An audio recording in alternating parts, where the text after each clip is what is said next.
Aujourd'hui, cet hémicycle a rendez-vous avec l'histoire. Pas celle que l'on glorifie dans les manuels scolaires, mais celle qui a longtemps été tue. Celle d'un peuple noir libre que la France a contraint à racheter sa liberté. Le 1er janvier 1804, Haïti devient la première république noire indépendante du monde. Une victoire arrachée par d'anciens esclaves contre l'armée la plus puissante de l'époque, celle de l'Empire français. Une insurrection victorieuse, anti-esclavagiste, anticoloniale, qui a été une leçon de liberté pour nombre de peuples. La France quittera ainsi Haïti, mais y reviendra en 1825, lorsque Charles X imposera sous menace militaire une rançon de 150 millions de francs or pour indemniser les anciens colons. Pour compenser, dit-on, la perte de ce que la France n'aurait jamais dû posséder, des êtres humains. Ce que la France a fait ce jour-là, c'est une extorsion, c'est une punition, c'est une leçon de soumission infligée à tout peuple colonisé qui osa, 20 ans plus tôt, prendre sa liberté sans permission. C'est la France orgueilleuse, enivrée de désir de domination, qui ne supportait pas l'idée qu'on lui tienne tête. Pourtant, Haïti a payé, et elle a payé jusqu'au dernier centime.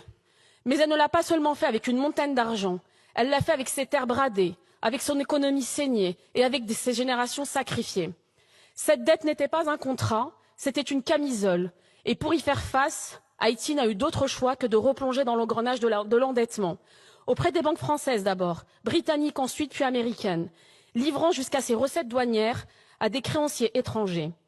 L'indépendance arrachée par le sang a été rachetée au prix fort, non pas pour la liberté, mais pour rester debout. C'est cela la double dette. Une première dette imposée par les chaînes de l'esclavage, une seconde scellée par les chaînes de la finance. Haïti a brisé les fers du maître, mais la France lui a mis les chaînes de la dette et elle en paie encore le prix. Cette dette n'est pas un chapitre clos, c'est la matrice d'un désastre. Reconnaître cela, ce n'est pas s'accabler, c'est réparer, c'est refuser que notre République continue de prospérer sur des dettes impayées d'injustice. Ce que cette résolution propose, ce n'est pas un chèque, c'est une démarche, une commission indépendante, une reconnaissance officielle, une coopération mémorielle. Elle ne demande pas une charité, elle exige ce qui a été dénié si longtemps aux Haïtiens, la justice. Et à ceux qui craindraient que ce geste crée un précédent, je réponds, cette dette est unique, elle est documentée, elle a été extorquée par la France à un État souverain, ce n'est pas un cas général, c'est un cas d'école. À ceux qui disent qu'il ne faut pas rouvrir les plaies, je dis, les plaies sont encore béantes. L'injustice continue tant qu'elle n'est pas reconnue. Haïti n'est pas un pays pauvre, c'est un pays appauvri.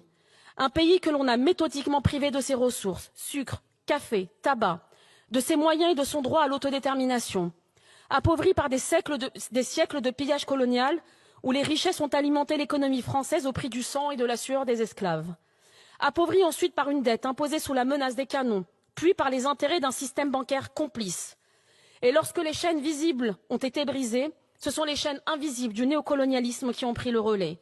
Blocus économique, tutelle internationale, mission d'occupation déguisée, ingérence politique permanente, jusqu'à l'an dernier, où notre président de la République insultait les dirigeants haïtiens, les traitant de, je cite, complètement cons.